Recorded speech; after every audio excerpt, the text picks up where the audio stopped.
Hello hunters, Sin here, and in today's video I'm going to be doing my review of Monster Hunter Wilds. This is going to be from the perspective of someone that is a part of all the groups of hunters, from fashion hunting, to time attack, to hub shenanigans, to math nerd, to streamer, to newbie helper, and all the other types of hunters there is.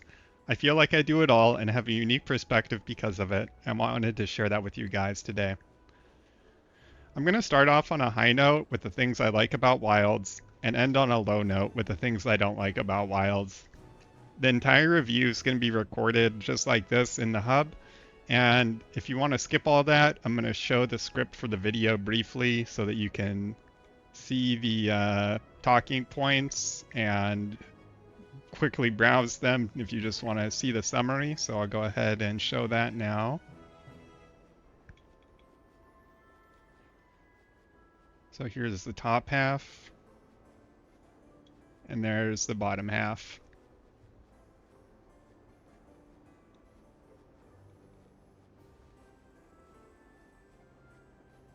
All right, so let's get right into it.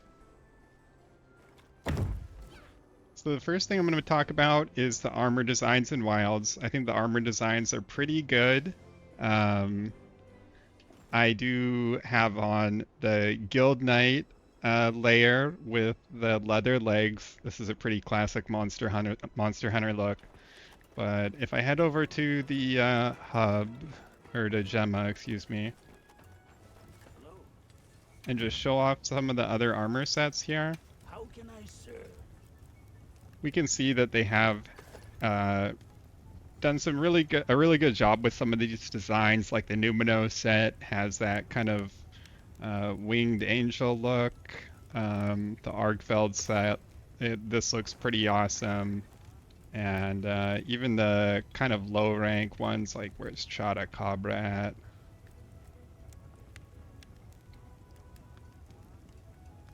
Where are you, Chata?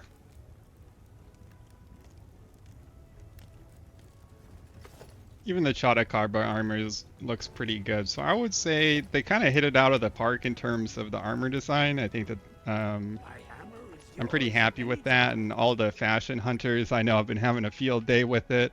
So that was the first thing I think that they did good. Next is the weapon designs. So looking at some of the weapon designs here, start with my main, which is hammer.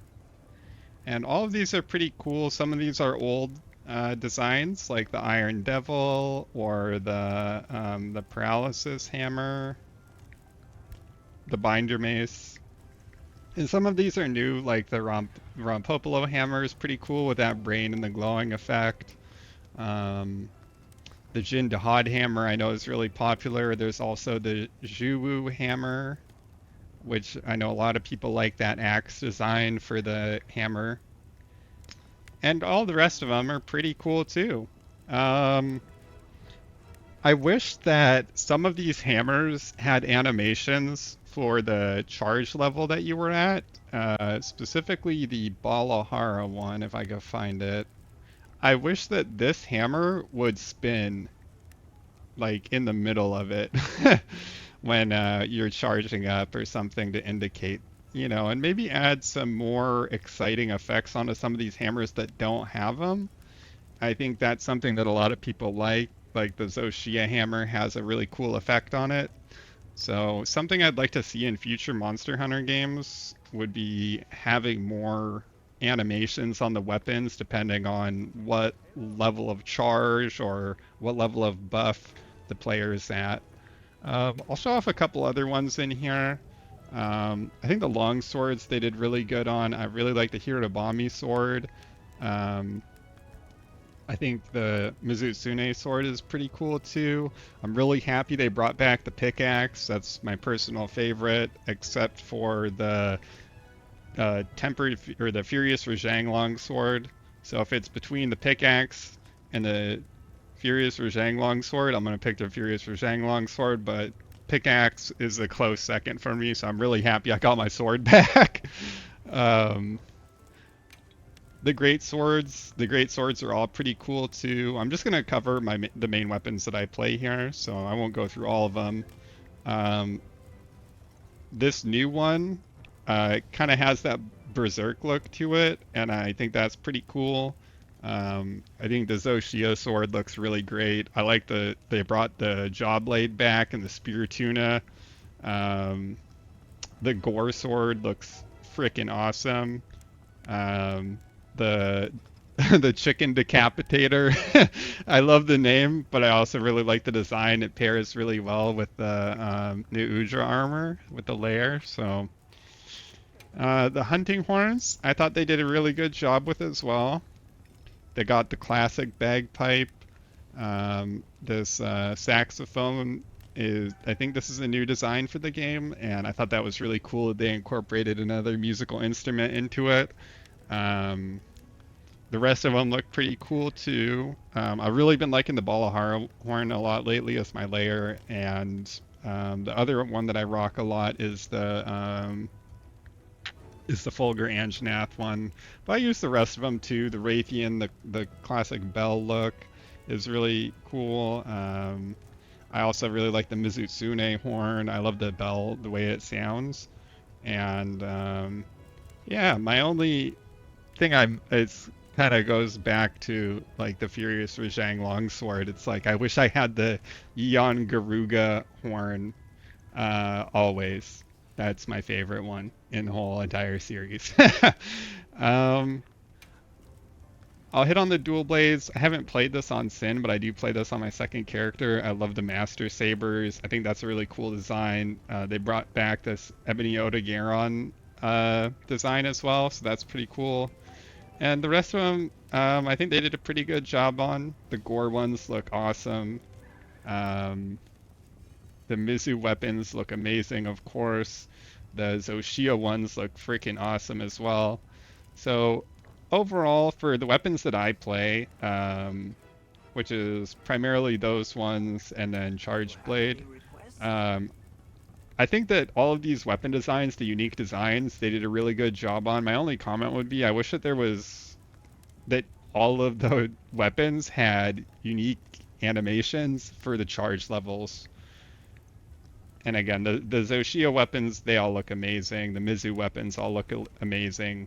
The Gore weapons, same. The Lala Barina weapons, they all look pretty good too. So, the new monster weapon designs and the old ones they brought from the old games, the classic Rathalos with the glowing Charge Blade sword. I love all of them. I think that the weapon designs in this game, they did a really great job on. So the things so far they've done good: armor designs, weapon designs. Next, I'm going to talk a little bit about the monsters and the roster. I'll go ahead and open up the field guide here. So here's the roster thus far.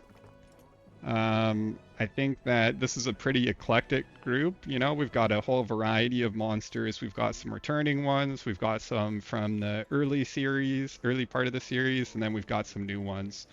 So I'll hit on some of the big boys, like the Jin Dahad. I thought this was a really unique monster with its phase transitions and the topples and the interactions with the environment and how the Apex monsters affect the environment.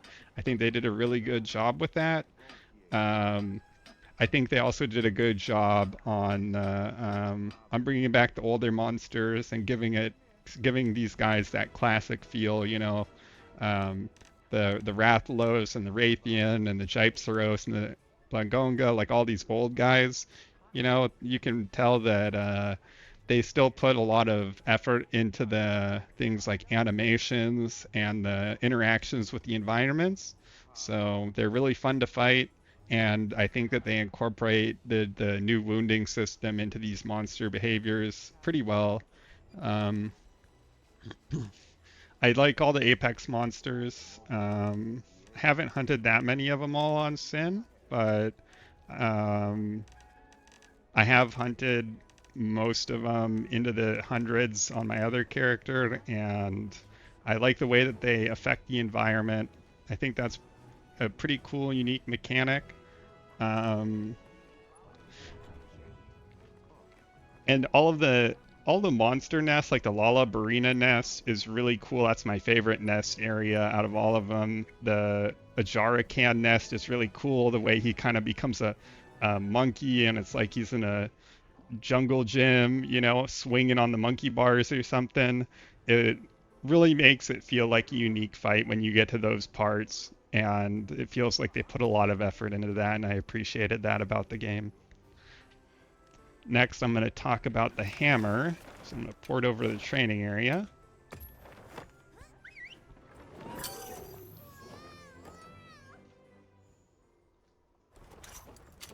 So here's my take on the hammer. I've been playing hammer since the beta in this game, and it was my main weapon in World, and I played all of Rise with the hammer as well. So I'm 3 games in on the hammer, and I would say they did a pretty good job of it. You've got the classic combos here,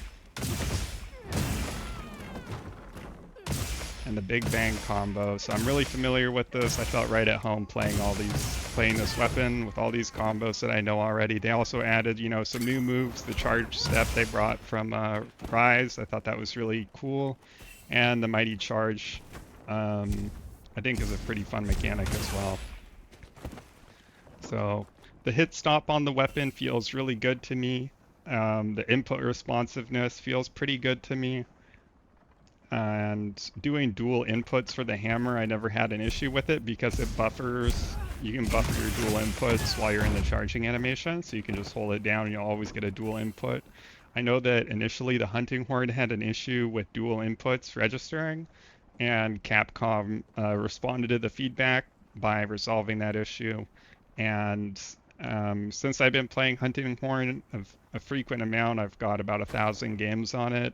I haven't had much of an issue with it, and so I think the 2 main weapons I play, hammer and the hunting horn, they both feel great to me in this game. So if you're a hammer player or a horn player, you're probably going to have a good time in Wilds playing those weapons. Next, I'm going to talk about the options in Wilds. I'm the kind of person that likes a lot of options in my game. And if we pop open the options menu, there is a ton of options. We've got like 7 different sections. I'm not going to go through each of them. I will cover some of them though. I play on a fixed map. I don't use the 3D map. It's a little bit hard for me to navigate, and I feel like I can memorize the zone layouts easier with the 2D map. They added the health gauge warning where your health bar will kind of light up red if you're about to get hit. I could understand how this will be helpful for new players. I think veterans of this series, you kind of know when you're about to get hit, so it doesn't really make as big of a difference. Some of the things that I really am glad that they added are the ally hit effects, ally crit effects. These are 2 options that I really appreciate. In World, I had to mod out critical effects, and part of the reason was because I played with a lot of Dual Blades players, and anyone that plays with a lot of Dual Blades players will tell you need to put on your sunglasses when they're doing combos on a toppled monster because a mini supernova appears when they all do 3 demon dances. So this is really helpful and helps with the visual clarity of the game a lot. I'm glad they added that. Some of the other options I'm going to touch on, the directional controls. I'm a Type 1 player, which means that W and S moves the way the camera's facing. I'm glad that this option's still in the game. I know some Type 2 players, so I'm glad that they have that in the game still. The sensitivities, these are all kind of standard for most games. One of the criticisms I have of this is I wish the camera zoom would let you go to like 11 or 12. The monsters tend to move around a lot in this game, maybe more than other ones, and so that would be my only criticism about the camera options. Besides that, I think it works fine. I know some people complain like, oh, I can't see anything because my camera's up against the wall, and you know, you can turn your camera and reverse your inputs. If you're a Type 1 player, it is a little bit tricky and takes experience to play like that, but it is possible. I play at native res, capped at 81 frames, and in the hub here I get about 70 frames per second. In hunt I get about 80 frames. I hit my cap 80 frames. Um, I did have to adjust my HDR brightness initially, but since I've done that, all the colors look really good. This is what I record at. I don't record with frame gen on, but if I turn frame gen on, I average about 120 to 140 frames per second. And I play on all high settings, and I'm using a NVIDIA 4090. And I would say it's a pretty smooth experience at 4K for me. The last thing I'm going to touch on about the options is the accessibility settings. I'm really glad that Capcom went out of their way to add these accessibility settings. I feel like Monster Hunter is a game that should be enjoyed by everybody. So by doing this, they've kind of allowed more people to get into the series, and I hope Capcom continues to include these kind of settings in the game so that people who have, color blindness or, some other type of thing that might hinder them from playing the game will continue to be able to play. Now I'm going to talk a little bit about some of the items in the game. So the first new item they added that really caught my attention was this thing called the luring pod. And this luring pod is one of my favorite things they added in Wilds. There's been a lot of times previously where I wish I could hit a monster with a luring pod or gain enmity on it and take it into the spot I want to fight it at, and I hadn't been able to do that. So this opens up a lot more options in terms of gameplay and from preventing zone transitions, all kinds of things you can do with this. So this is a really good item. Whoever had this idea, this was a great idea, Capcom. Keep this in the game going forward. The next thing I'm going to talk about is the traps. And we've got the two standard traps, the shock and the pitfall, but the big change in Wilds was you can now retrieve your trap. If you put it down and the monster runs away, you can pick it up again and it will go back into your inventory. And there were so many times in World where I put down a trap and then the monster transitioned out of the zone, and you had the option to disassemble the trap, but you wouldn't actually get it back. So it was just kind of a wasted trap. So this I thought was a great addition. It made a lot of sense. And this is also something that should stay in the game, being able to retrieve your traps that you put down. Next thing I'm going to talk about is the investigations. And the one comment I have about this that's a good is the fact that if you post an investigation and you cancel the investigation, it doesn't consume the investigation. And this was always a little bit frustrating in World for me.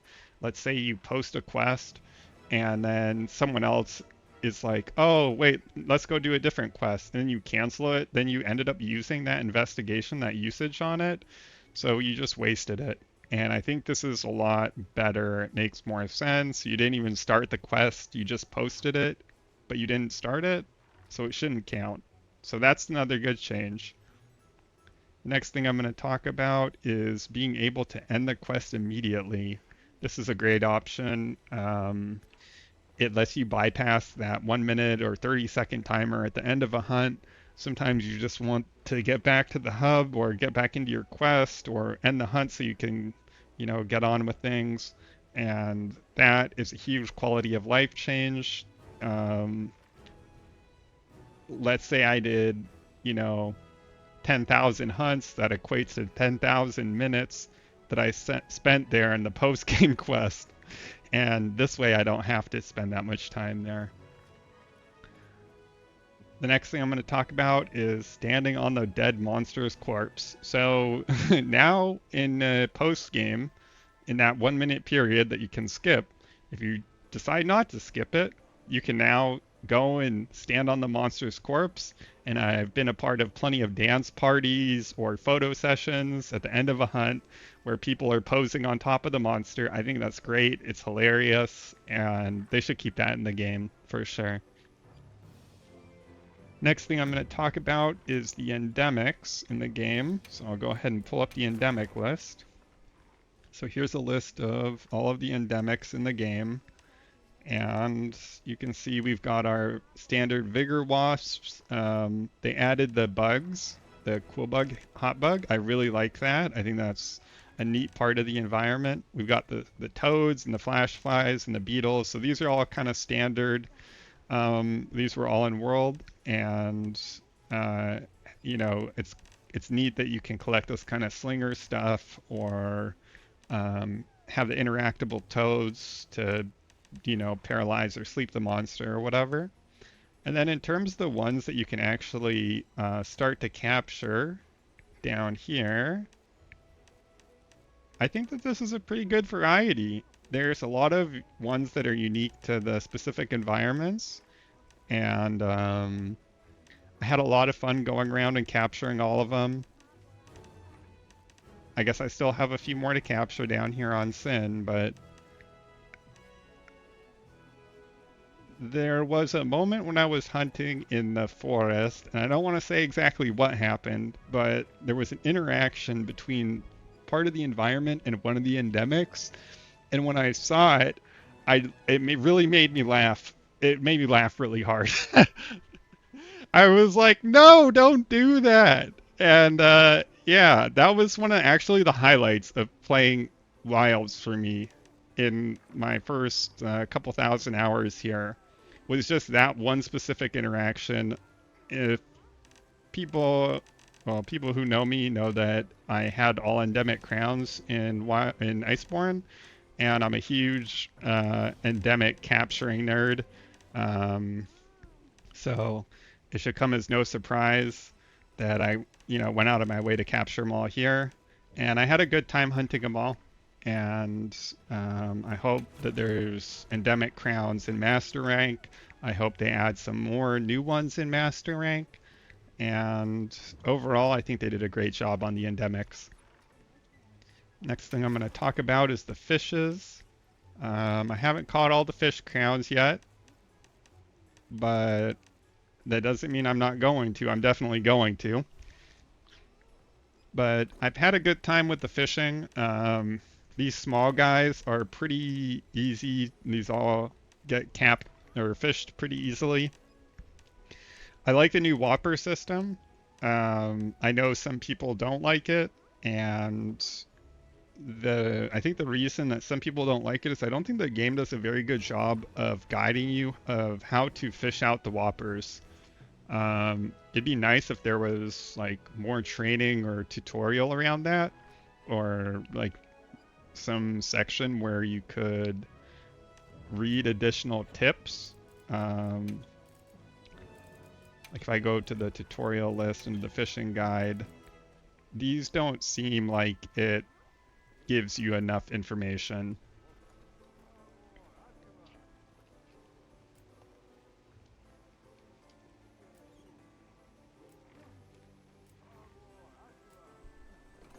I think that these tips need to be more in depth. But I think if you know how to fish, that you probably had a decent or fun time fishing them up. You know, you get into the fights with these big guys, and it's all fun. So I thought the endemic was good. I thought the fishing was good. The next thing I'm going to talk about are the arena quests. And keep in mind, this is just me going over the good parts of it, because I've got some more things to say about this. But the good thing about the arena quests is that these are all scaled for solo. I haven't gone through the process of getting A rank on all of them yet. I'm going to at some point. But for now, you can see I just hit A rank on some weapons. I guess I still have to do the Gravios one, but I'm glad that these are all scaled for solo. In Iceborne and World, they were all scaled for 2 people, so This is a big change, quality of life for arena hunters, and one that I think everyone is happy to see. The next thing I'm going to talk about is that there's no drunk bird in this game. And for those of you who don't know what the drunk bird is, that's when you would start a quest in World or Iceborne and you would get randomly dropped on the map somewhere. It was something that would sometimes be advantageous for speedrunning. And this created a scenario where people were having to use mods to get dropped closer to the monster. Um, Imagine you're trying to do a speed run and you're playing on console and you're having to reset to get drunk birded close to a monster. You're resetting for drunk bird. That's not a good mechanic and it's unfun. So I'm really glad that they removed that from the game. I don't think that should come back into the game ever. I think that you should always start at the spot that you select, and I'm glad that it's gone. Next thing I'm going to talk about is being able to buff before the quest starts. All of this stuff, this is great. One of the core components of a Monster Hunter game is preparing for a hunt before you start. That's getting your build ready, that's getting your items ready, that's maybe discussing with your friends, like better ways to hunt the monster. So I think that this adds some ease into the start of a quest, and it's a good thing. And I know that, some people might say, yeah, but then you can exploit item prolonger by getting longer buffs. I don't really see it as an issue. I think that's a speedrunning optimization thing for the most part. But I understand if some people do want to do that and they're not speedrunners, they just want more buffs for longer. Like, that's cool too. Anyone can do it. So the buffing in the pre-quest is great. That should stay in the game. I hope that that is in future games. The next thing I'm going to talk about is the horn. So the hunting horn in Wilds does damage, and it does a lot of damage, and it's really fun to play. This is something I was not expecting, and it's the most pleasant surprise to me as a blunt weapon player that one of my weapons is, being one of the fastest. That's really cool.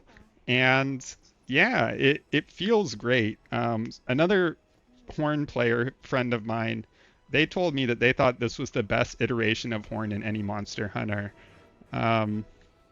My take on it is I really loved the Encores in Iceborne. I really loved the Echo Waves in Iceborne, and I really loved the Spin in Iceborne. I really loved Iceborne Hunting Horn a lot. So for me, it's tied, but from the perspective of someone who he's played more Hunting Horn than I have, he said it's the best iteration. I mean, I think that the damage is pretty great. Damage is definitely better than Iceborne's. It's a toss-up for me. I could play either horn all day long, and I'm going to be having a blast. So I think that Capcom did a really good job with this iteration of the hunting horn. Next thing I'm going to talk about is the ability to turn off your Palico gadgets. So where did they add that? Right here. So this is really good. Initially, this was not customizable, and then they gave us the option to be able to turn this stuff off. This is really good for being able to do heroics runs. It's really good for being able to disable the provoke provoke gadget. And it's really frustrating when you're trying to do a heroics run and your Palico heals you. And the same thing goes for Iceborne as well.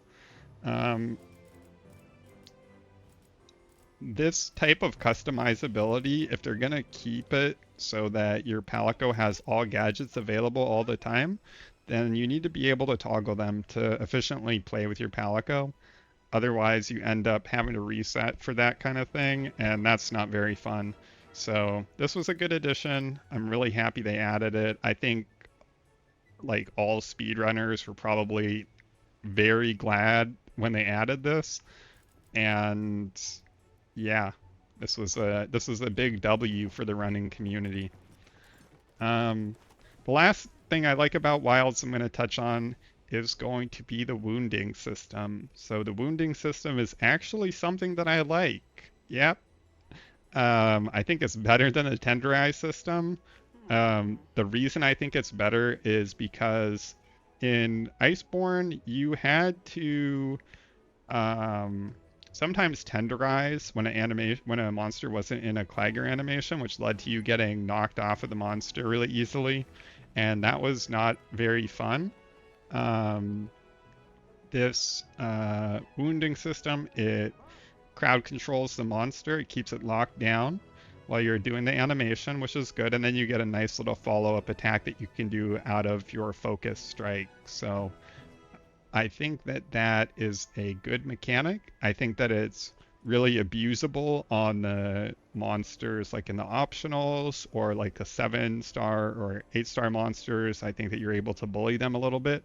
But the 9-star monsters, the wounds don't appear nearly as frequently, so the fights, it feels more fair when you're fighting a 9-star monster and it's like, let's say you get a wound like one per minute, let's just say, for example, like that seems way more fair.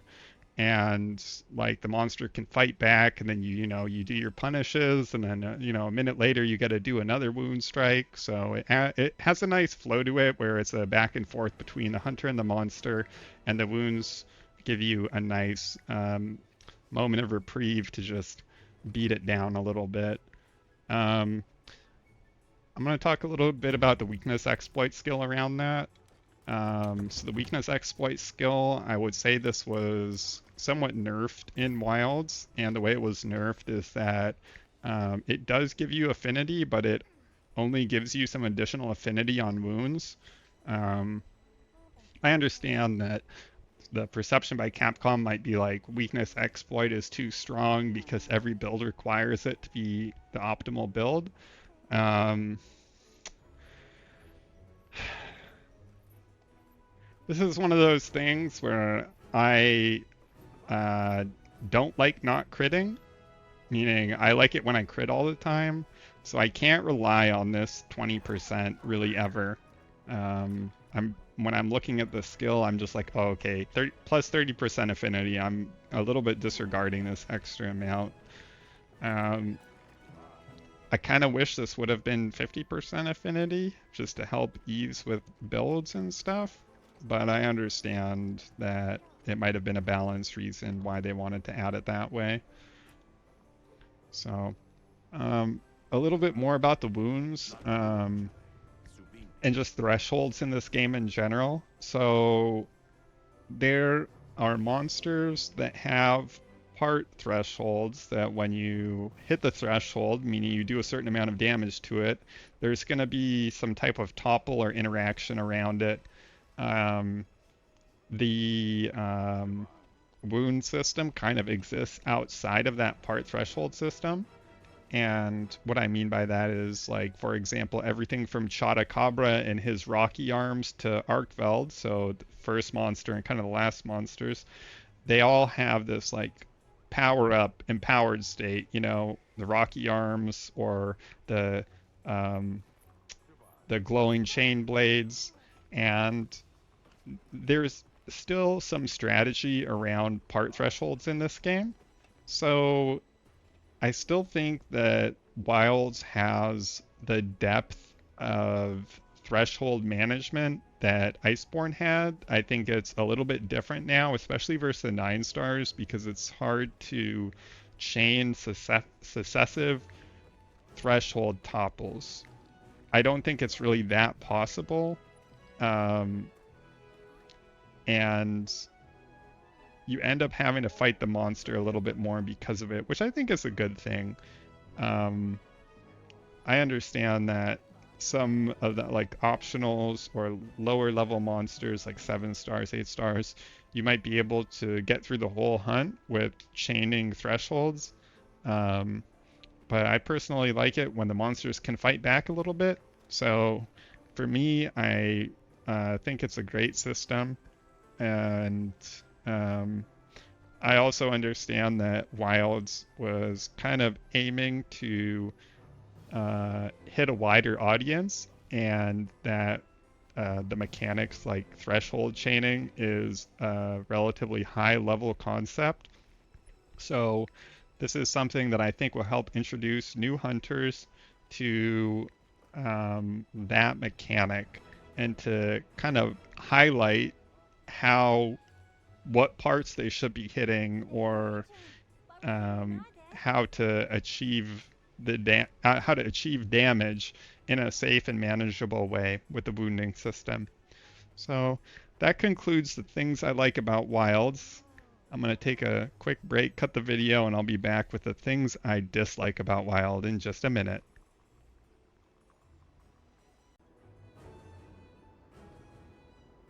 Welcome back, hunters. I switched characters, and I have to give a small disclaimer before I continue. I'm going to be very blunt. I'm a blunt main. I'm going to let my blunt self be myself. What I'm about to say, it's going to be very truthful and very honest, and I just want to say I love the Monster Hunter series, and I know some people might get upset about what I'm about to say, and they might have their own opinions. Too bad. Also, if you don't want to if you really like Wilds and you don't want to have your perception of it skewed, like the analogy is like shattering the glass. Like if you don't want to have the glass shattered on this game on some things, then I would recommend not watching this next part, because I'm going to shatter the glass so many times of little things that you might have never noticed, that after I say it, you are never going to be able to unnotice those things. And again, I love Monster Hunter. I have fun playing Wilds. But there certainly is a lot to criticize about it. So, with that said, continue watching at your own discretion, and let's get right into it. All right, the first thing I'm going to talk about, for some time there was a small delay at the start of a quest. It was like 2 or 3 seconds where you couldn't move, and this got fixed, but this was very frustrating when I was trying to run, because it led to like probably like 10 to 15% of my runs getting reset. And that was just really frustrating. I mean, having to reset, like frequently because of nothing that you did is very frustrating. So, again, I think that's fixed now. But initially, when I first started running in Wilds, I could not believe that I was having to reset for that, but it did happen. All right, the next thing. Key bindings being limited to one action for slinger ammo, focus, and secret riding. The keybind limitation leads to frustration where the most comfortable button isn't available for a specific scenario or action. So I think that this probably affects gunners more than most people, where gunners have two different types of aim. You have your focus aim and your regular aim, and it's just one of those situations where it's like, why do they have two different aims? But the same thing applies to really all the weapons. There's just button binds in this game that it doesn't feel that great with. So I don't know how that would get fixed. It's kind of a byproduct of the focus system, but it's certainly one of the things that I dislike about Wilds. Next, the default mouse sensitivity is too high. I think the default was like 15, and it should have been 10, or the sensitivity scaling should have been different. Everyone that I've seen play this game on mouse and keyboard, they need to turn down their sensitivity, or they've already turned it down. So that was my kind of setting criticism. Next, I wish that uh, ambient noise effects were was its own setting, and um, I'll give some examples of that. So some examples of that are like the wire bug endemic. So the wire bug in the training area is really obnoxious. It feels like I'm gonna get tinnitus if I hang out in the training area for so long that I eventually went and got a mod that let me disable that. Um, and kind of in the same line as that, in the hub sometimes here, there's fireworks going off, and the fireworks are too damn loud. They are way too loud. I using a mod disabled the fireworks effects. I mean, it's the reason in Iceborne why I don't want to go back to the old hub. If I go back to Astera hub and there's an event going on, the fireworks are too loud. I cannot stand it. It ruins the hub when there's the events going on, the Astera hub. It's just super obnoxious. And I wish that there was a way to disable the fireworks or disable those ambient noises that is just, I mean, it's just really obnoxious. So yeah, I'm using a mod to disable some sound effects in this game because it's just too damn loud. Um, all right, the next thing I'm going to talk about is the movement while running, while sheathed. Inputting directional inputs feels sluggish, and I'll go to training area. What I mean about this.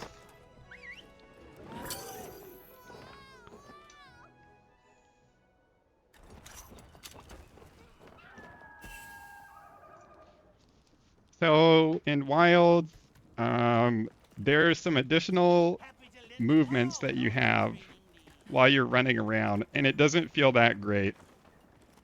You kind of do these slipping animations, but it seems a little bit unreliable which one you're gonna get. You're slipping around, sometimes your character's hands go out, sometimes they don't, sometimes it does that. You see? Like, why did it do that time? And then the other times it's not. So that's exactly what I mean when I say this slipping around animation. Like, the animations, while they're, you know, complex and intricate, and the animation itself looks good, it doesn't actually feel good to play with that level of inconsistency with your character movement. Um, I get it. Capcom has an expensive motion capture studio. Okay, that doesn't mean it has to impact the gameplay to this level. Um, if it was up to me, some of those slipping animations would have been removed from the game. So, that brings me to my next thing, which is the recovery out of your knockdown animation. Want to tweak its behavior? So let me go ahead and turn on smash mode. We'll turn on strong.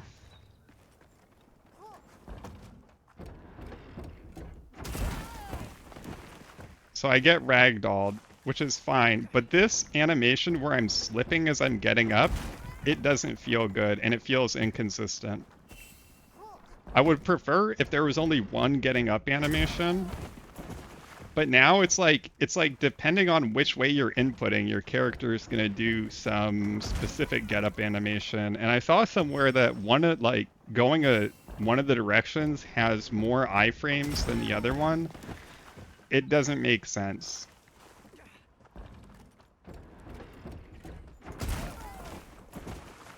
So this is one of my biggest gripes in terms of how the game feels. Like, I'm fine getting ragdolled across the arena, but when there is this level of inconsistency with how it feels as you're getting up, then it doesn't feel good. In World and Iceborne, it felt really consistent, and it just doesn't here. It feels inconsistent with what animation I'm gonna get getting up.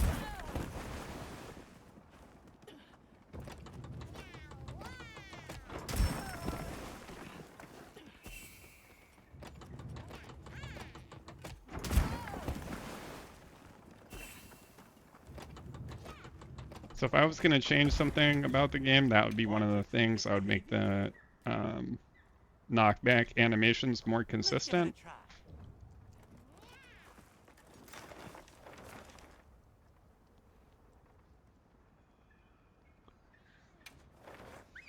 Next thing I'm going to talk about is the secret.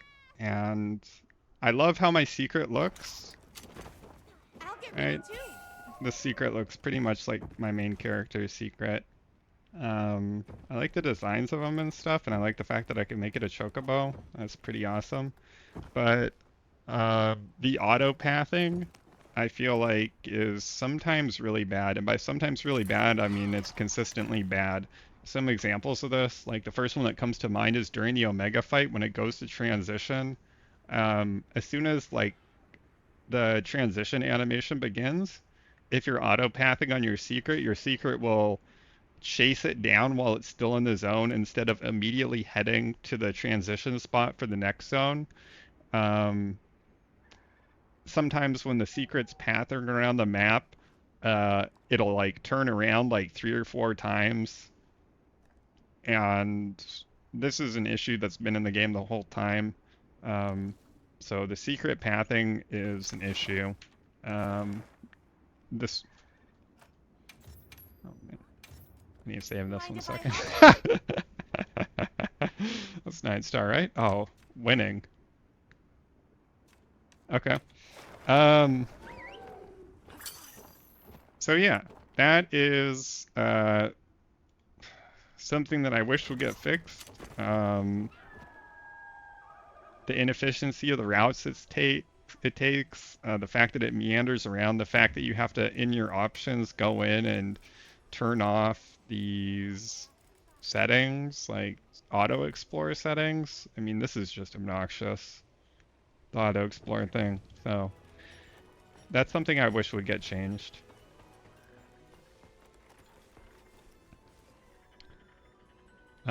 There is a specific spot in the start of Windward Plains. Like, let's say you have a Seregios or a Ray Dow that spawns outside, but you're super lazy like me, and then you just spawn into Camp 1 like half the time because you don't even want to be bothered to select it. Sometimes it'll like jump between like this thing. Oops, I didn't even make it. But it'll jump between those little pillars up there, back onto the path, back onto the pillar, and it's just like, what is going on right there? And there's like so many instances of that where it's just could be better. Secret pathing could be better.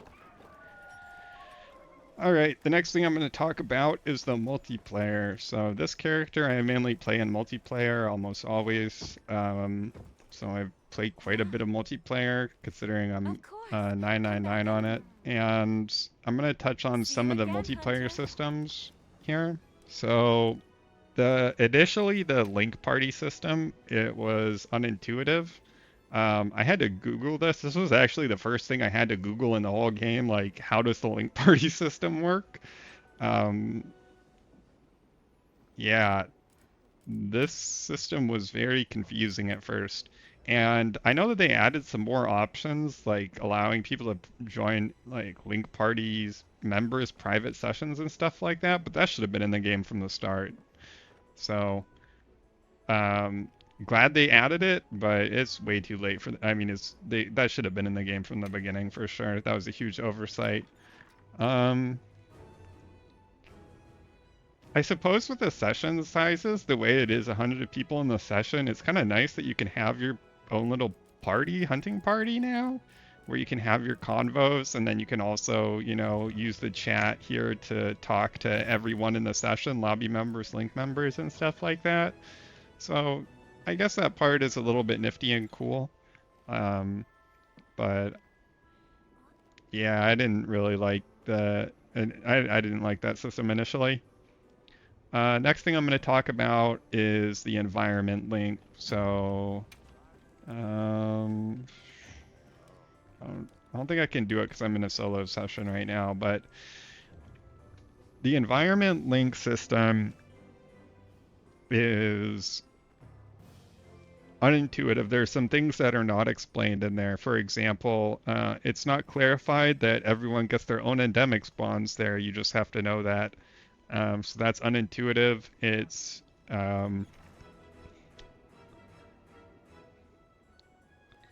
kind of difficult to set it up. I mean, you have to go through a few more menus than I think you should have to.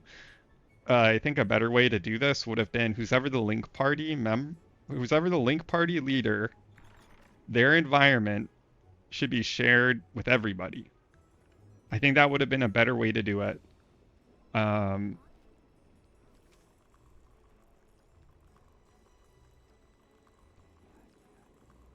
So that's just my take on it. I've gone fishing with some friends in the past, so I've used it a little bit. But yeah, that's kind of my criticism around that. The next thing about multiplayer, you can't set up a campsite in a friend's quest. So let's say a friend's like, "Oh, come find this camp," and then you're like, "Oh, I want to set up a campsite here," but then you can't because it's not your quest. So that's that's annoying. Or let's say like you just randomly found a campsite, a new campsite, but you can't set it up right away in the quest or in the environment. That should you should be allowed to do that. The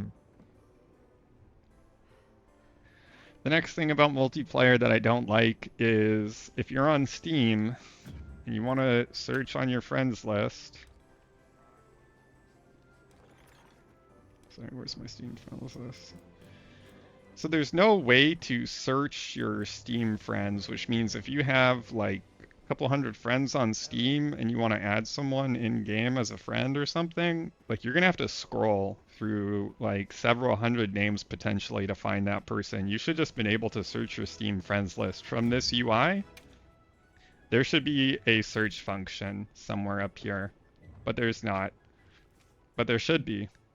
So good luck to you people with like a couple hundred friends on Steam. You're gonna be scrolling 10 people at a time trying to find that one friend that you're trying to play this game with and add them as a friend in game, and that can just be really obnoxious. The friend system is a little bit unintuitive as well. I mean, you can like add your friends, but then you can also follow people, so it's a little bit weird how that system works. There's also, if someone's spamming, you can't mute them from the player, like from the lobby list section, and that's obnoxious. You should be able, like, you can mute their emotes from this section, but you can't mute them from the player list. And that's unintuitive. You just have to know that. So I don't know why you can't mute them from the player list, but you should be able to for sure.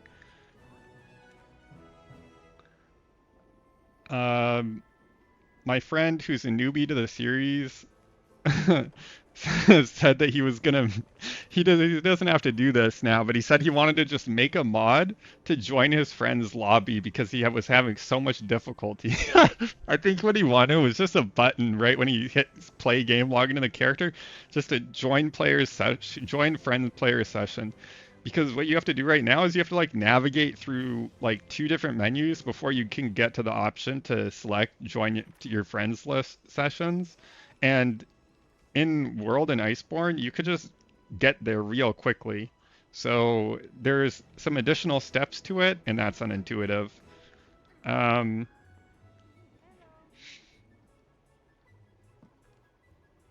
The last thing I'm going to say about multiplayer in this game for like session type stuff is that there's no explanation that squad lobbies exist as their own unique sessions. Like I didn't find this out until later that this thing right here, lobby search, squad lobby, like I didn't understand this until a little bit later into the game. It wasn't something that was, thrown in front of my face and explained to me, and I felt a little bit lost around like, well, what's the purpose of the squads? And it was like, oh, we have our own lobby, but I found it out after like a couple hundred hours. It's just not something that's explained very well, I think. All right, the next thing I'm going to talk about, you can see it right in front of me. It's this person right here. Her name is Alma, and she likes to wander around the hub. She likes to wander everywhere. Sometimes you want to get to Alma or your handler, and they're just off in I don't know where. Like right here? Like she's not over by this thing where she should be. She should be over there by my tent, I think. Nope, she's over here. And it could be Eric, it could be Alma, it could be any of the other handlers, I don't care. That handler needs to be in the same spot every time. It's super obnoxious when you're trying to start a quest and you come back from like AFK or something and you're like, where is my handler? And you have to open up the map, then you have to like track down your handler who's like wandered halfway across the hub zone that you're in. It doesn't feel good.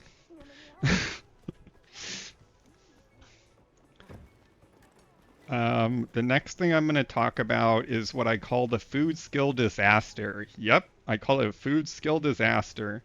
So if I go to my food skills, my food skills are a little bit bugged right now, and that's whatever, but the issue with the food skills is that some skills that you want to use for speedrunning are random skills, and the reason why that's bad is it's bad because it adds another layer of RNG to the run that you can only mitigate with using mods. So if you're a console player, you're going to have to go and rest and then check your meal, and then go and rest and then check your meal.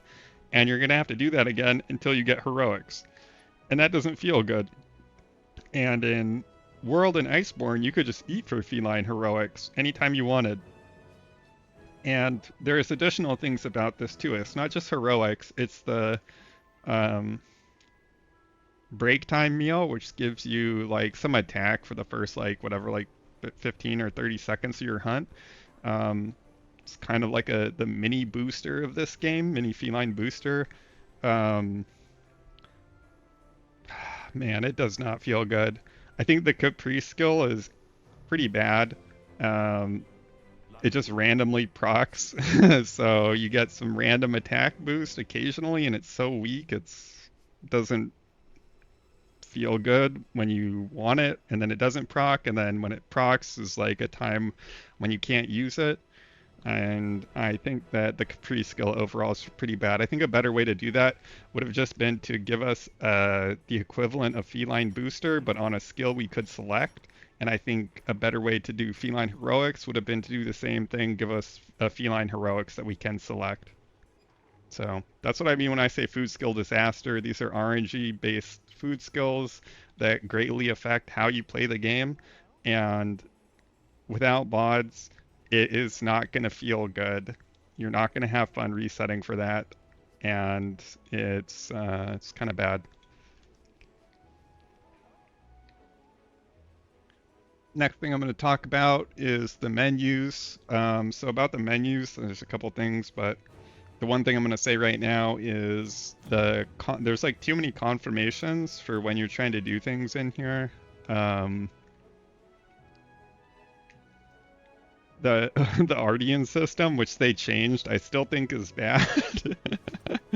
I don't think that there's any good way to do this. Like, if I go and craft an Ardian sword. You can leave this to me. Can I proceed? So there's the confirmation, and then like if I go to reinforce it. I'll give it a go. Now it like pauses here to let me see it. Like, I don't really know a better way to do this, but this is just a little bit too many confirmation menus for my liking. All right, and jumping in a completely different direction. Out here in the Windward Plains, I set up a pitfall trap on one of these areas.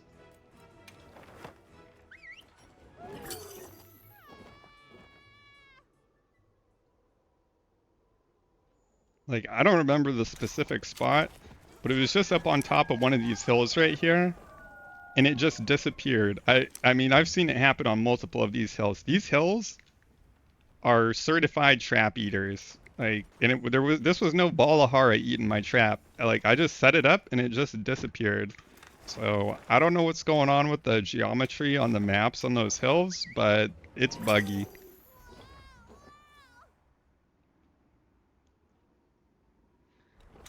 All right, the next thing I'm going to talk about, this is going to be kind of a hard one, so speedrunners, just bear down with me. You know exactly what I'm about to talk about, and it's the Challenge Quest FOMO Pendant debacle. So Capcom tried to do a pendant pendant reward where the people who were on the leaderboard was the only people that got the pendant. But what they didn't understand or failed to acknowledge, but when they were making that policy decision, was that many of these rankings are in fact not legitimate, right? Like the world record for Chotacabra, I think for solo, is around 1 minute. So if I go through the list here, wow, that's a lot of cheated runs. Wow, that is so many cheated runs. Wow, over 100. Nope, we keep going. You know what? I'm just going to skip 100 pages, 200 pages, 300 pages, 400 pages, 500 pages, 600 pages.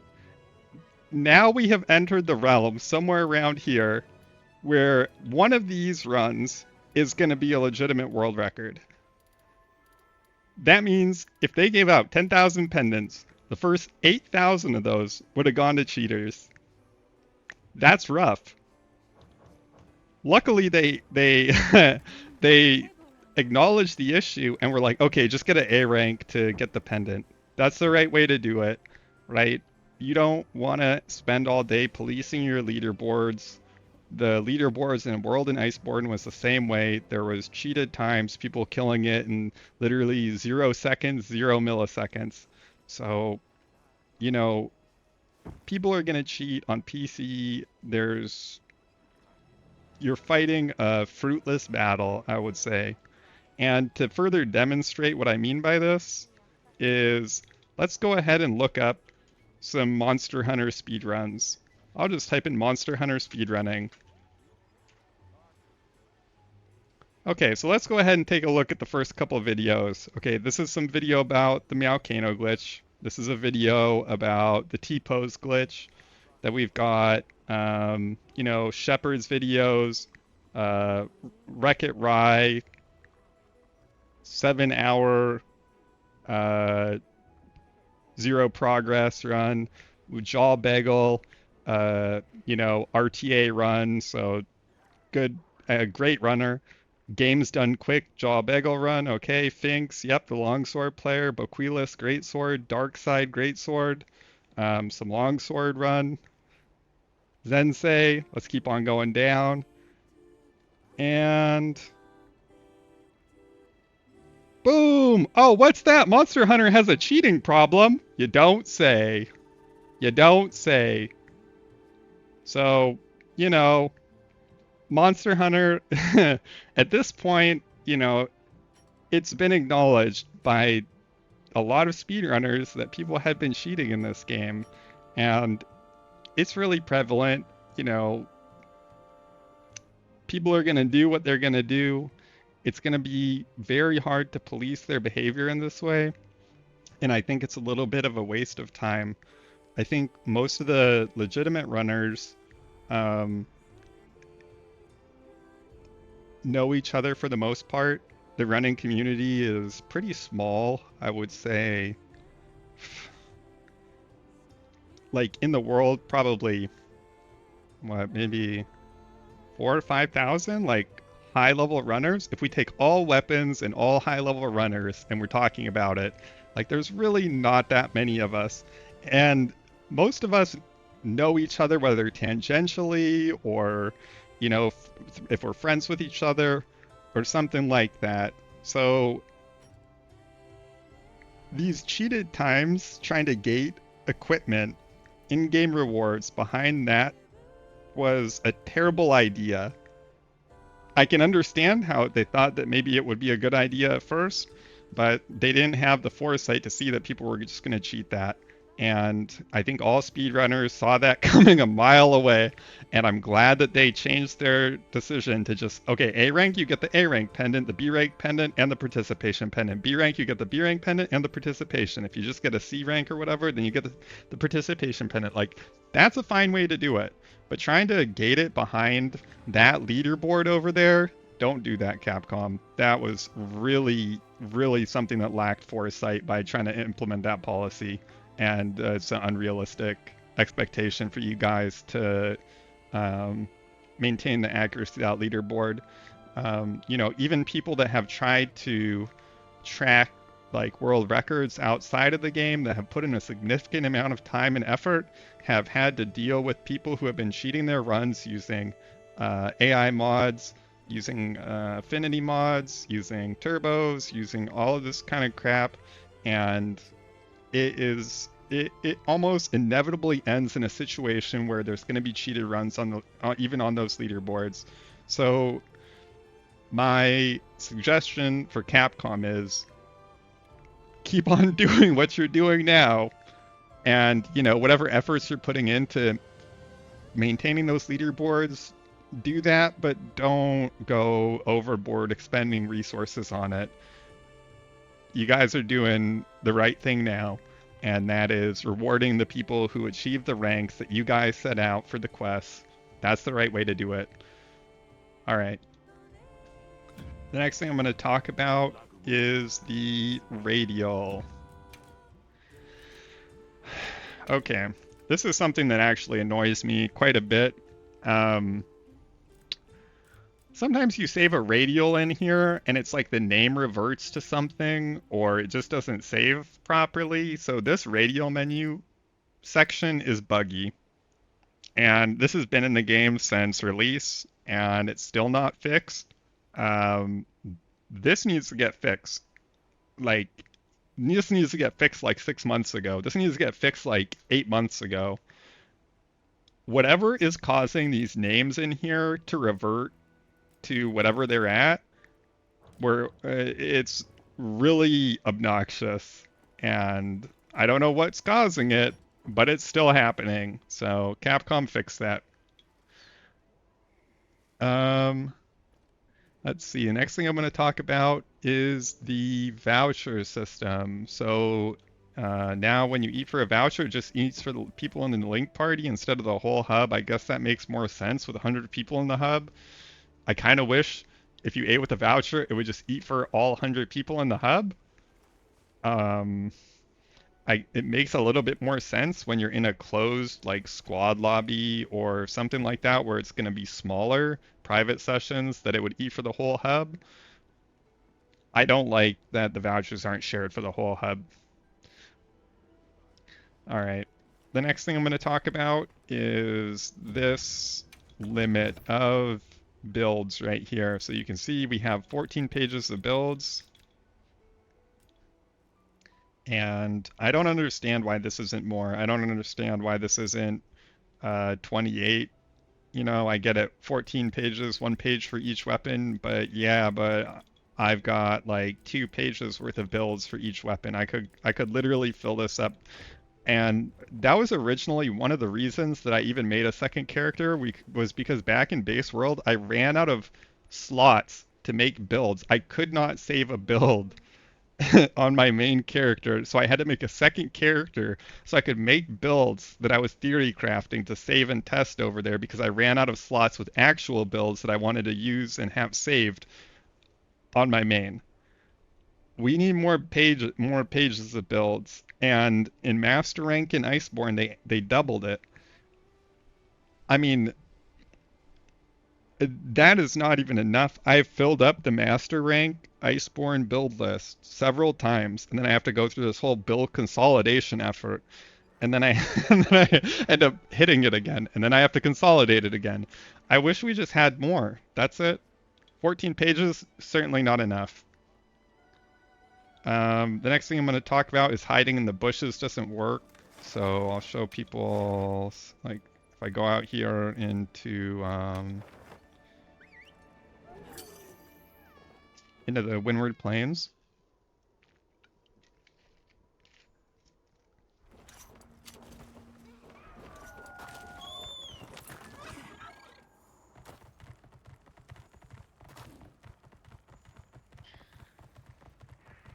Sometimes you jump into a bush and you're like, all right, I can't hide in this bush. Got it. Let me go find a different bush. Okay, here's another bush. It lights up. Like, why is it lighting up? And then I go like this, and the screen vignette gets dark. And the truth is, if a monster sees me here, it's not going to be like I'm hiding from it.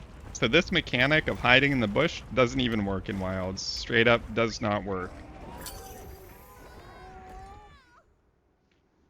But it should. Wow, we sure got here fast. Alright, next thing I'm going to talk about is something very near and dear to my heart. I wish I could show my Iceborne room right now, but I can't. Where is my room at? Where is my room? Does this tent like tent thing, is this supposed to replace it? This is absolutely no replacement for my room.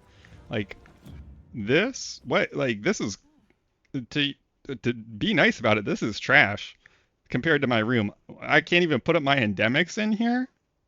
Like, what is this compared to my room where I had all of my endemics displayed, all of my crown endemics displayed? I had my Poogie picture displayed. I had my Fatalis picture displayed. I had Handler's picture up. Where the F is my room, Capcom? You're making us wait until Master Rank? Like, if we don't get rooms in Master Rank, I'm going to throw the biggest fit of any of the hunters that plays this game. I'm going to make the biggest rage video about how I still need my damn room. Capcom,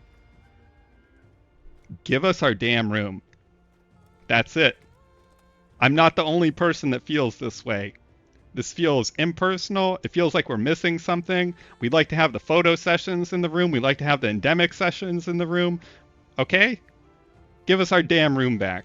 This little hut thing right here ain't no replacement. I don't care if you can customize your huts out in the quest. It sucks compared to a room.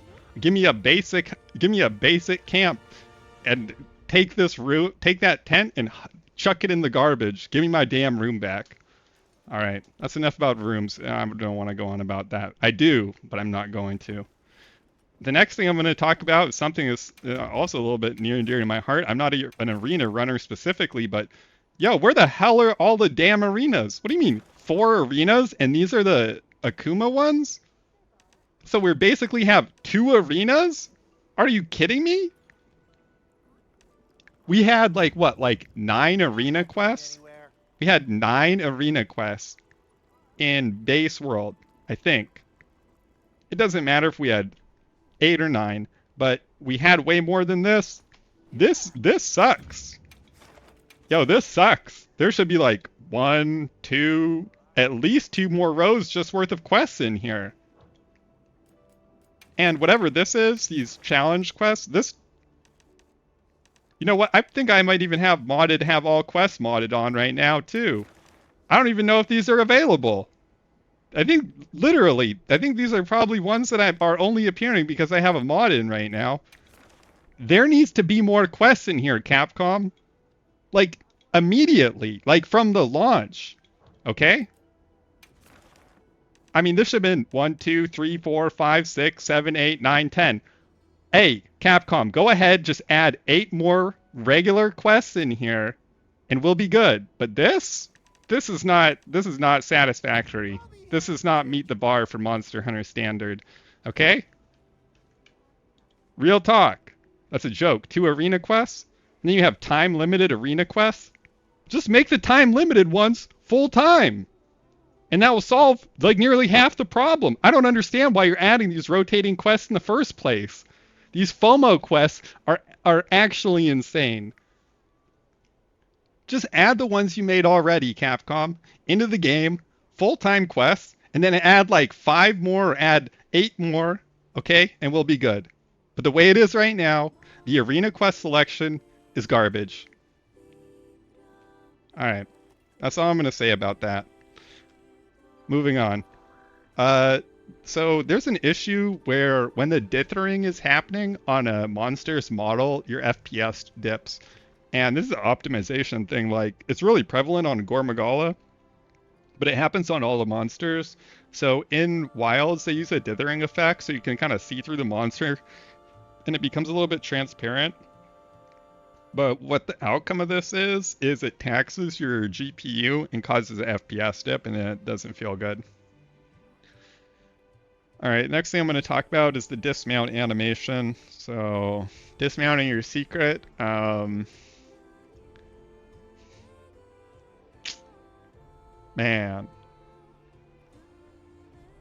Sometimes it feels like it's slow. That's all I'm going to say about it. All right, moving on. I'm going to show something right here.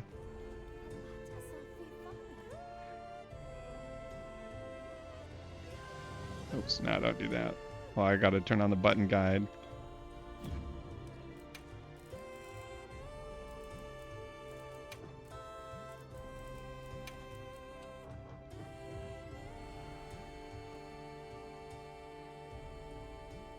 So I can toast or drink, right? Huh. How many drinks does it take to get drunk? Let's see. I'll just put down like 10.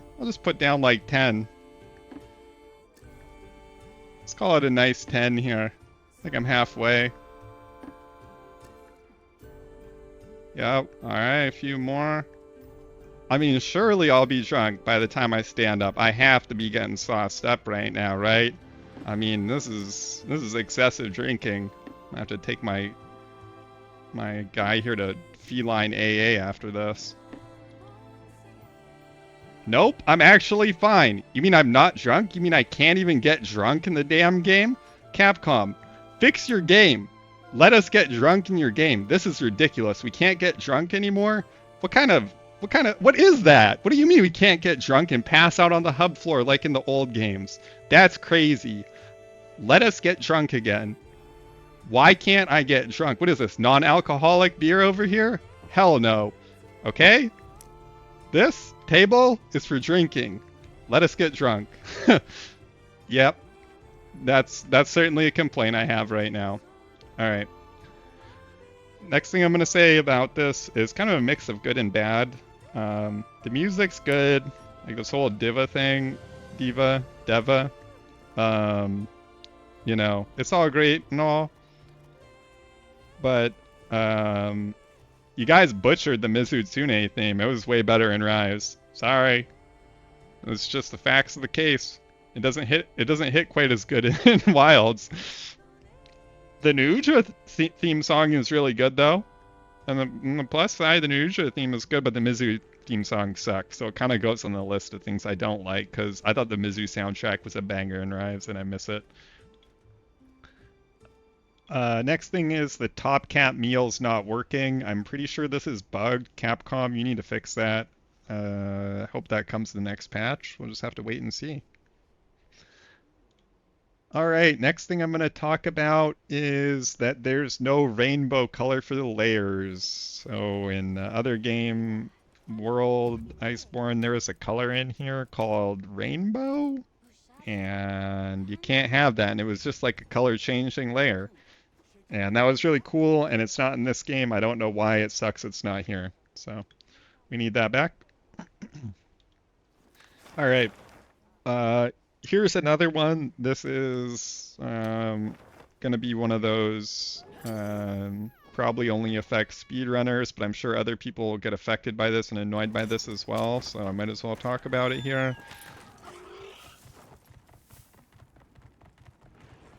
So at the start of this area, right here, someone thought it would be a good idea to put a big old slope. Yep. Well, that big old sucks. It'd be nice if this was just flat. Like, if this whole area was just flat. Like, even this over here, like, nope, take that out. This, like, undulation over here, nope, take that out. This ledge over here, take it out. Like, it's okay to have a completely flat and, like, neutral area to fight a monster in. Just think about how Rise's arena looks. Or think about how the slope wasn't at the start of the area in World and Iceborne.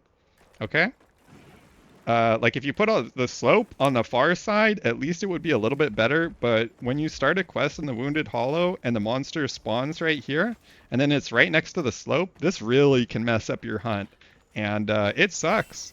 So, I mean, it looks kind of cool, like yeah, like the ground crumbled down and it made this slope here, but actually fighting on slope sucks. Yeah, and Capcom nerfed the sliding by the hammer by 100 motion value, and that also sucks. But more than that sucking is the fact that you have to fight a monster on a slope in a spot where a lot of people want to do hunts here, and a lot of resets have happened because of this damn slope. So, you know, maybe they can give us a bulldozer and we can just come in and bulldoze this flat and everyone would be a lot happier because that's not very fun. And the other thing that sucks is out here in the Oasis area that we were in before. So not only are these slopes eat your traps, but just the fact that they exist in the first place kind of sucks. Right? Like monsters transition to this area all the time, and it's super obnoxious fighting on these slopes. My favorite spot to hunt monsters is in a nice flat area without any slopes in it. You know, especially after Capcom nerfed the hammer sliding by 100 motion value, 100 motion value. You know, it's kind of bad. It's pretty bad. Like no one wants to do it anymore. So thanks Capcom for ruining one of the most fun aspects of hammer play. But if you're going to do that, could you at least flatten out this area? I know that you guys got some ideas from AI on how to build your levels, like suggestions and ideas, generated stuff. And if the AI said, you know what's really dynamic and will create a lot of unique scenarios, slopes, then you should probably delete that AI because what you need to listen to is player feedback. And what player feedback is going to tell you is slopes suck. No one wants to hunt on slopes. No one likes hunting on slopes. The less slopes on a map, the better. If you want to put like 1 or 2 slopes infrequently, cool, okay. But like slopes all over? No. Nope. The best thing I can say about the slopes is its bad map design, and that's me being very, very nice about it. Alright, next thing I'm going to talk about is going to be the optional quests. So let's go ahead and take a look at the optionals here. You can see we do have a couple multi-monster quests, but in World and Iceborne, there was like quests with like 4 or 5 monsters. Like, where are those quests? Event quests, like 3 Hirobami, okay, 3 chickens, like, yeah, but we had like ones where it was like 5 monsters and like higher chance for crowns and like all this other stuff going on. I mean, like, did the quest makers just like fall off the face of the earth, or like, I don't understand why we don't have more quests. Like, there needs to be more harder quests in here for stuff. Yeah. And then, you know, you can make them unlock still, like HR 100, HR 150, HR 200. Like, that's fine and all. Like, the HR requirements, it doesn't even have to, you know, like, be crazy, crazy hard. But, like, this is just, like, story mode plus a little bit extra. Like, there should be more quests in here. Straight up, there should be, like, at least 8 more quests. Again, and Hunter. they should all be multi-monster, mass multi-monster ones. Like, that's just missing. People would love to do those quests, but they just don't exist, or make them event quests or something. But the way it is right now, we're missing something. Just like we're missing arena quests, we're missing those quests. All right, next thing I'm going to talk about. Okay, this is something that changed in Rise, and then that change was brought over to Wilds, and this is something that not everyone is going to agree with me on, and that's cool. If you guys don't agree with me on this, I understand why people would like this, but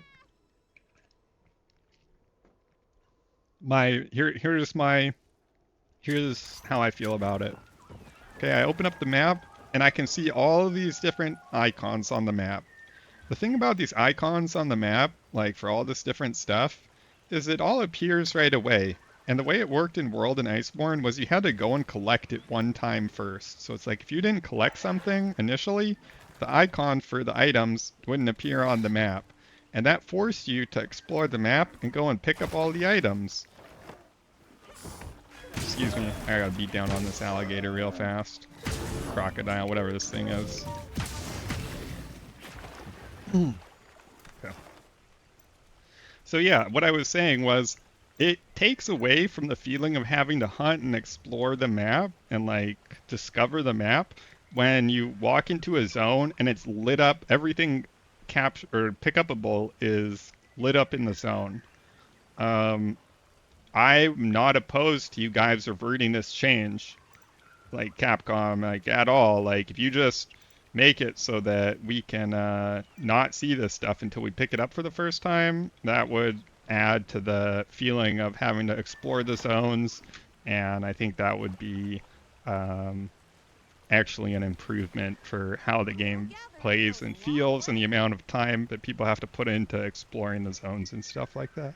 So that's a criticism I had of Rise, and it's a criticism I have of this game. I really don't care about what other people think about this. If they think that, oh yeah, but I might not find like all these items and stuff. Well, it's like, then you need to go explore the map more. Okay, so that's my feeling on it.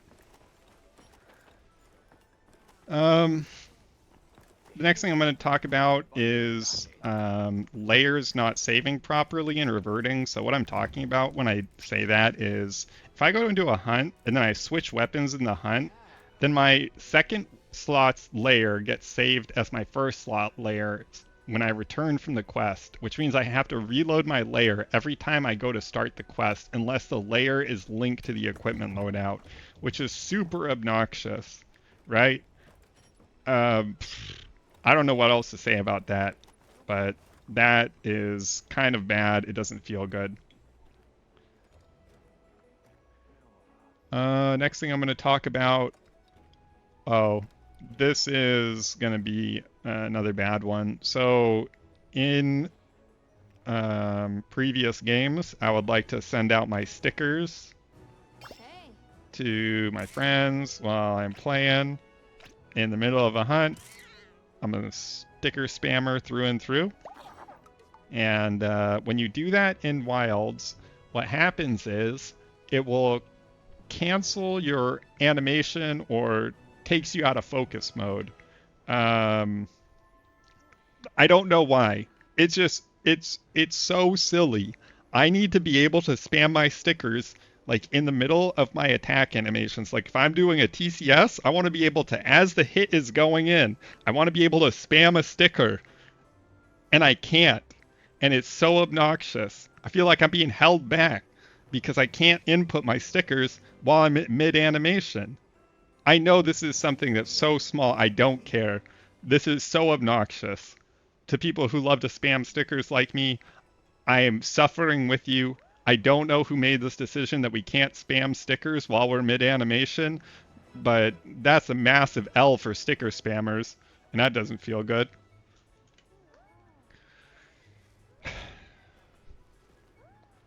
Alright, this next one, this is just I'm just going to say a general statement. Insect Glaive feels bad. There, I said it. Sorry. I don't care if you have 576. I don't care if you have how many 7.6s you have. Okay? Insect Glaive feels bad. Myself and other people who are not Insect Glaive fiends, copers, when we try it, everyone says it feels bad. Okay? So Insect Glaives, be offended if you want to sit there and say, yeah, but it does good damage. It's like, yeah, it does good damage, but it feels terrible to play. So, you know, you guys were already a small group of players. Like, there's going to be even less people playing IG this time around. Come on, man. Capcom, you need to step up your game on how the IG feels. It just feels bad. Next one I kind of touched on before, that gunning has two reticles, one for aiming and one for focus mode. Why not just make focus mode your focus strike accessible from your aiming mode. Why do you have to toggle between aiming and focus mode with a gun?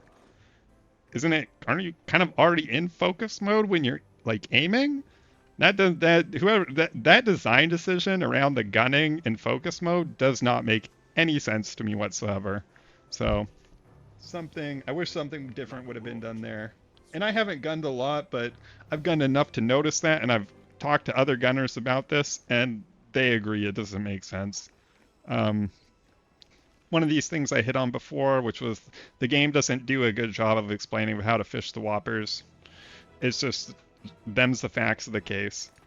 All right, next thing I'm going to show is this right here. See how I'm getting pushed around by this NPC? Why is the NPC pushing me? NPCs are ruining my photo opportunities. Like they're literally just pacing around. They're photo bombing. There needs to be an option to hide the NPCs. Like I don't care about these NPCs in the slightest. They constantly are interrupting what I'm doing, and I wish I could just hide them all. Then I could take pictures with my friends freely and without interruption here on the hub. But I can't because the NPCs are pushing the players around. So yeah, that feels bad. Going back to the Palico customizations, I feel like this Palico customization system right here is like relatively weak compared to Worlds and Rises. Your Palico had a lot more songs it was playing in World and Iceborne, and the Palico system in Rise was way more in-depth. You could choose between a cat or a dog. You had two of them. You could send them out on missions. You could do all kinds of cool stuff with your Palico. Like, it seems like this is a very, I don't even want to say simplistic system. It's like we took steps back. And I know that Palico systems in the older game were more complex than this too. It's like we took multiple steps back with the Palicos. So I don't understand the idea behind simplifying the Palicos to the level where they're just like gonna be, what's the word I'm looking for? It like requires no management and they have no use, but that's where it's at. All right, next thing I'm going to talk about is going to be the arm wrestling. So sometimes when you go to arm wrestle someone, it just bugs out, and then you can't arm wrestle. You have to like reload the game if you want to arm wrestle, and I don't know why that happens. It's a bug in the game. It's happened, and you know, it's nice that I can blame my losses on that bug, but I wish that that bug didn't exist. So if we could just fix that arm wrestling bug, that would be really great, Capcom. Next thing I'm going to talk about is getting stunned through hyper armor. So this is something that I find really obnoxious. The idea of hyper armor is that I'm going to use this mechanic that demonstrates that I have an understanding of my weapon by utilizing hyper armor to tank through a light hit of a monster. But then what happens is I get stunned from that hit. I should not be getting stunned while I'm using hyper armor to like hyper armor through light attacks. I think the fact that stun buildup occurs when you're using hyper armor is bad game design, and I think that if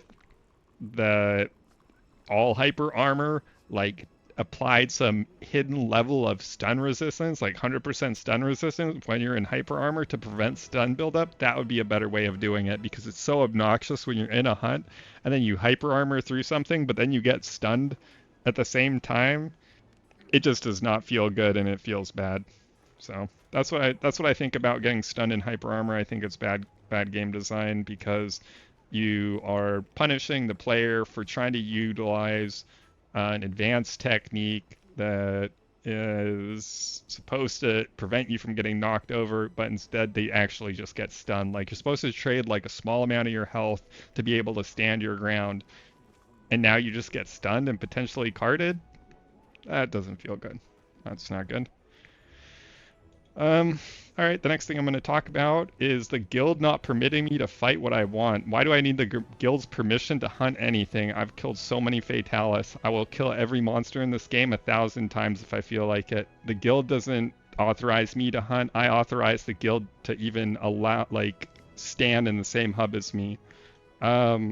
Yeah, when I'm in the story mode and I just want to hunt something, like this whole the guild not authorizing me to hunt, oh, that does not feel good. No, no, no, no, no. You should be allowed to hunt whatever you want, whenever you want, without the guild's permission. That's a part of it. That's a part of it. And if you get slapped down by a monster that's stronger than you, especially to newbies, like, why are we streamlining this part so hard? You know what I'm saying? Just let us kill what we want. Okay? God dang it, that one really pissed me off.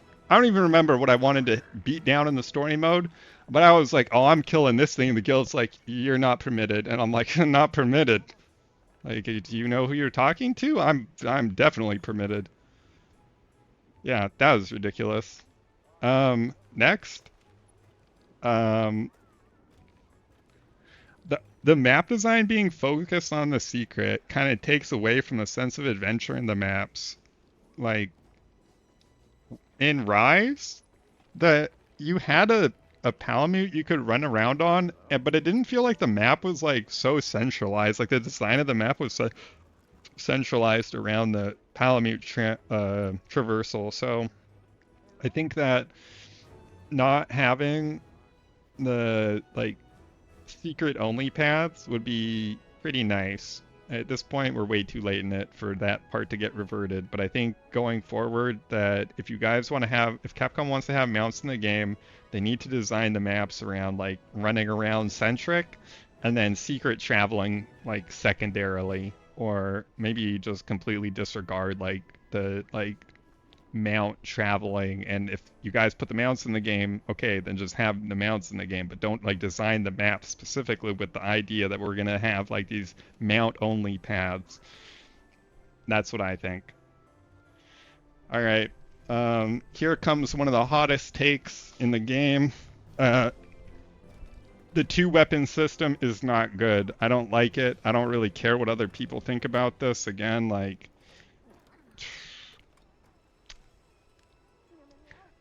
you notice a lot of the speed runs, people are just starting out their hunts, proccing heroics, and then playing the horn, and that's like pretty standard meta. And I know that they like try to prevent like that kind of play style by nerfing the attack L stuff and this and that, but it's like it's still really strong, and the earplugs is like you can get like additional punish windows from that too, so it just kind of makes a lot of sense to do it, like especially if you're like if you bomb yourself and then throw on your corrupted mantle and you're waiting for heroics to proc. It's like, what else are you gonna do during that time as you're like running into the quest or something like that? I don't know. So it just, I'll just say, I think the two weapon system was a mistake. And I get it. It's not going to go away in Wilds. It's going to be there in Master Rank. They're going to design hunts around it. They already did with Omega. I don't particularly like it on Omega.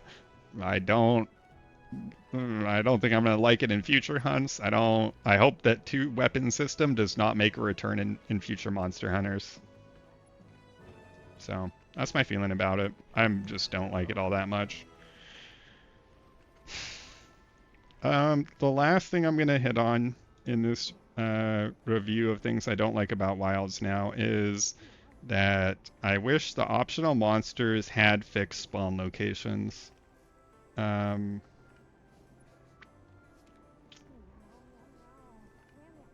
God, it is so obnoxious resetting for spawn locations. And if you mod the spawn locations, I've heard in the past people try to do that, and then the AI got all wonky, so it's like that's not reliable. So if you want to make like a real speed run, then it's like you don't want to mod the spawn locations because you might mess up the AI, and it just, you know, can we just give the optional quests fixed spawn locations? Like, I get it if the investigations don't have fixed spawn locations, but the optionals, like, it would just be so much nicer if the monsters in the optionals had fixed spawn locations. So that's something I hope that gets changed in the future. I don't think it's going to happen, but, um, you know, Hunter can always dream, right? So there you go. There's 42 things that I don't like about Wilds, and this is after several thousands of hours of play. I'm going to continue to play this game despite having all of these complaints about it. I hope Capcom continues to listen to the feedback of the players. I think that they've been listening to some of the feedback, but I certainly think they haven't heard all of it, especially not criticisms like these. So yeah, thanks for watching, and I will see you guys in the next hunt. Bye now.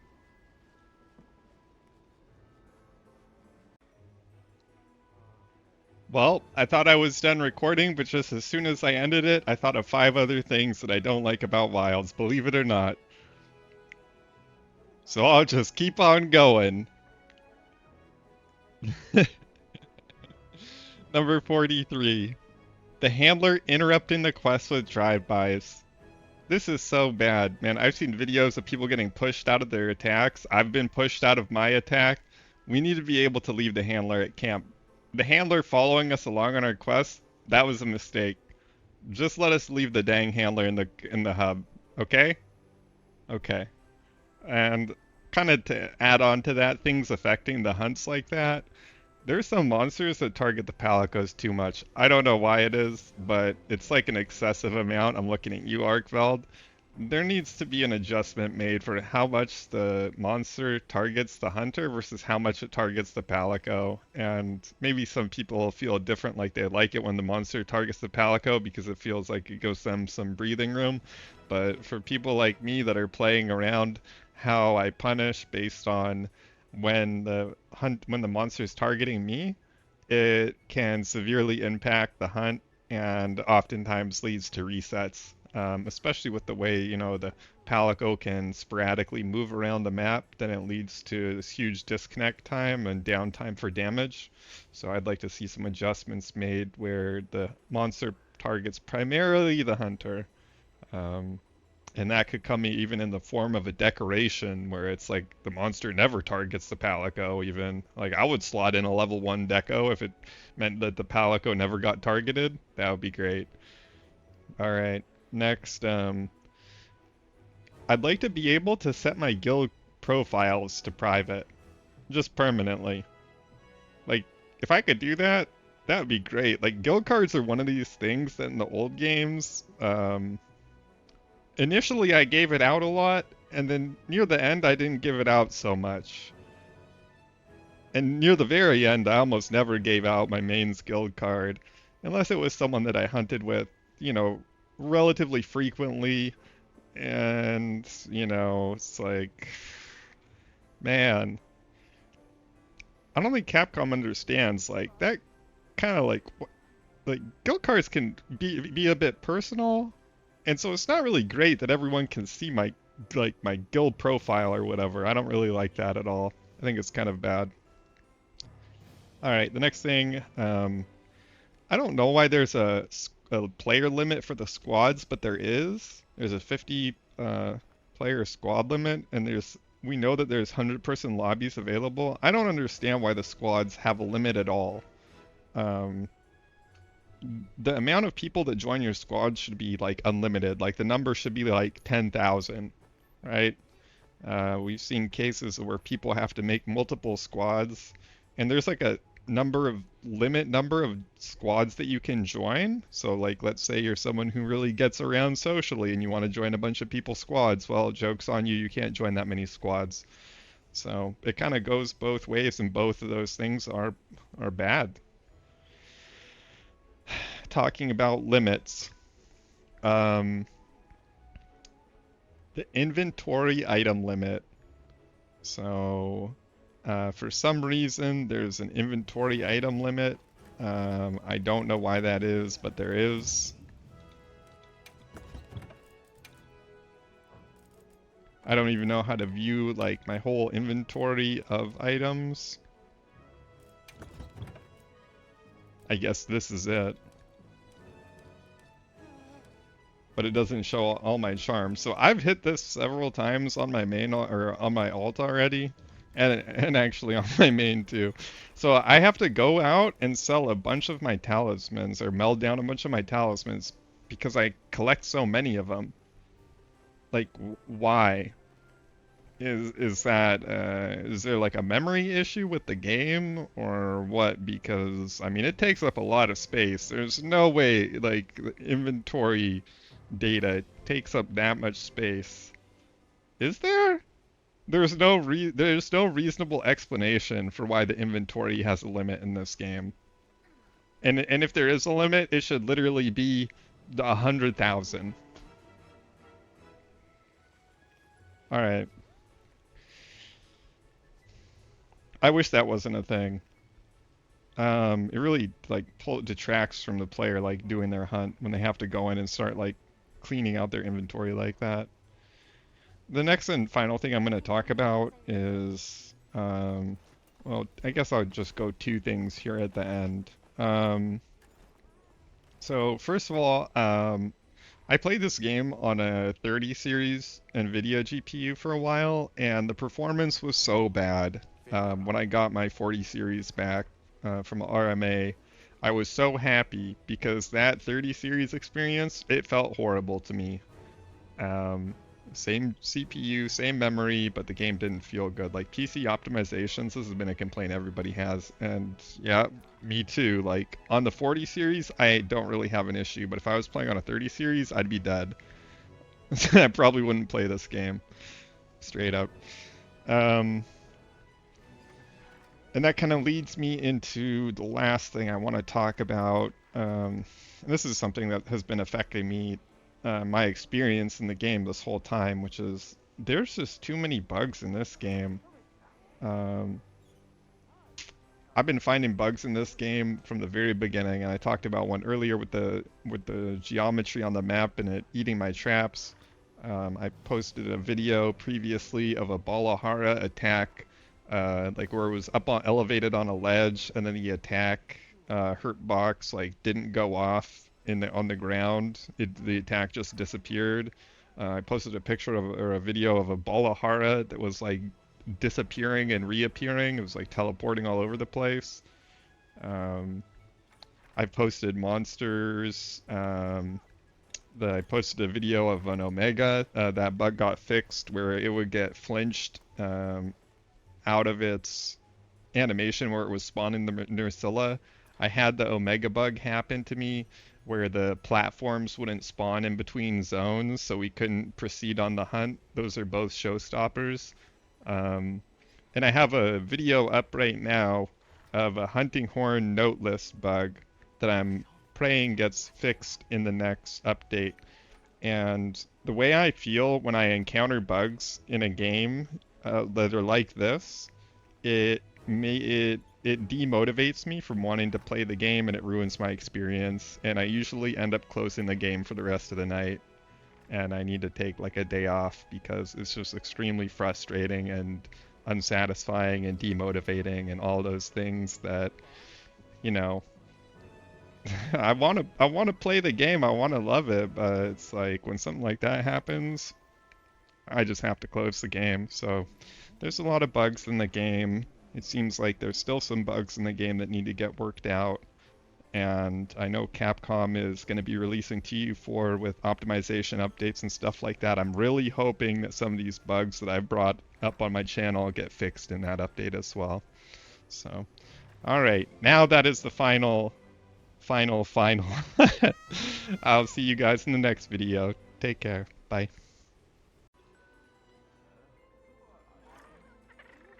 I know I said final, but that was a lie. There's 3 other things I have to put in this video. I'll be quick, I promise. First of all, getting flashbanged in the hub. My eyes. Please have mercy, Capcom. Can we take out the flashbanging in the hub? Please. Next. The charge up skill is so weak. Hammer has its own skill, and it absolutely sucks. That skill should give us plus 30% affinity to make up for when max might is not on when we're charging our hammer. We're consuming stamina, we don't have max might up. Just put it on charge up so we actually have a reason to use that skill, because as it stands right now, there is absolutely no reason to use that skill. Maybe outside of some obscure one-off speed run strategy where it's like you absolutely have to have that timing on the stun. And the third thing, and the most important thing I want to bring up in this last final part, when you're gesturing in the hub, like you're doing one of the dances, and you're doing it next to someone else, even if you start it frame perfectly, you will desync and eventually you will no longer be in sync with that person. And it's so disturbing coming from World and Iceborne where you could sync up your animations and you could stay synced for like forever, as long as you were frame perfect about it. So there's some desync in the game with the animations, and that needs to get fixed. I don't know what's causing it. Maybe it's a netcode thing. All right, that's it. I promise. This is the last final. I promise. Have a good night, y'all.